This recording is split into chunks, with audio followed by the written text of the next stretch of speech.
Kenapa disebut penyuluhan 1 menit cegah stunting? Kita tahu biasanya posyandu sangat ramai dan padat, dan untuk melakukan penyuluhan yang mendalam mungkin bisa cukup menantang.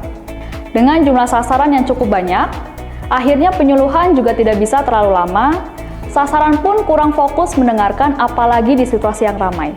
Penyuluhan 1 menit adalah penyuluhan singkat yang khusus ditargetkan untuk ibu hamil dan orang tua baduta yang anaknya beresiko stunting. Penyuluhan singkat bertujuan untuk memperkuat pemahaman dan meningkatkan kesadaran untuk melakukan pencegahan stunting secara mandiri. Hal ini kita harapkan untuk meningkatkan kewaspadaan orang tua terhadap kondisi pertumbuhan anak.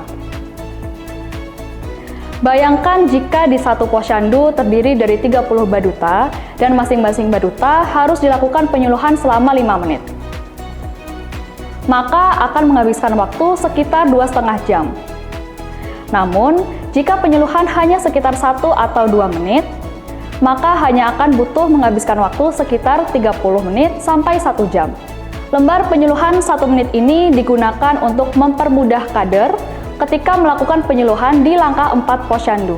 Kader bisa menggunakan lembar penyuluhan 1 menit ini untuk menyampaikan informasi terkait perilaku pencegahan stunting dengan singkat, padat, dan mudah digunakan. Mari kita simak bagaimana penggunaan lembar balik penyuluhan 1 menit dari Wantasun Deswan. Cara menggunakan lembar penyuluhan 1 menit ini adalah: pertama, di halaman depan, kita lihat bagian tabel referensi panjang badan menurut umur.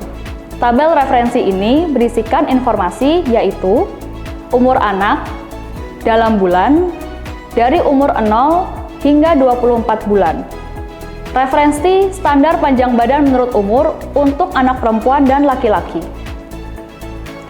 Di bagian tabel sebelah kanan terdapat referensi status panjang badan menurut umur untuk menunjukkan apakah anak tergolong pendek, sangat pendek, normal, atau tinggi.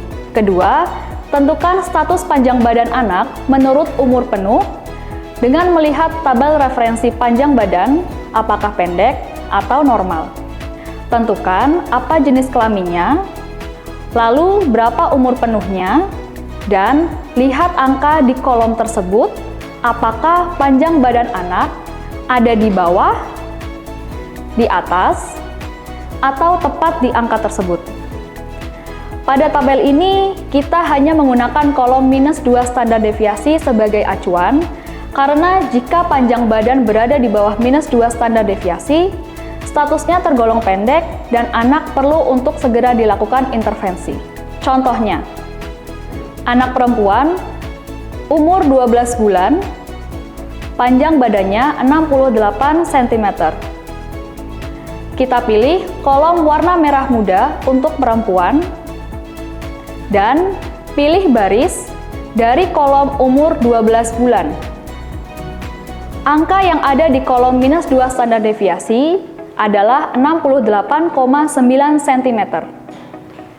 Sedangkan panjang badan anak adalah 68 cm atau di bawah angka -2 standar deviasi.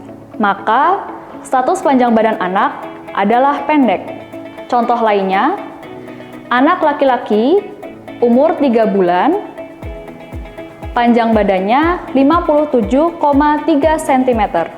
Kita pilih kolom warna biru untuk laki-laki dan pilih baris dari kolom umur 3 bulan. Angka yang ada di kolom -2 standar deviasi adalah 57,3 cm. Sedangkan panjang badan anak adalah 57,3 cm atau tepat di angka -2 standar deviasi. Maka status panjang badan anak adalah normal. Ketiga, di halaman belakang, tentukan kategori sasaran untuk menentukan penyuluhan yang diberikan. Apakah termasuk ibu hamil, anak umur 0-5 bulan, atau anak umur 6-24 bulan. Keempat, lakukan penyuluhan mengacu pada poin-poin sesuai kategori sasaran tersebut, dan ingatkan kembali sasaran terkait 3 pesan kunci stunting.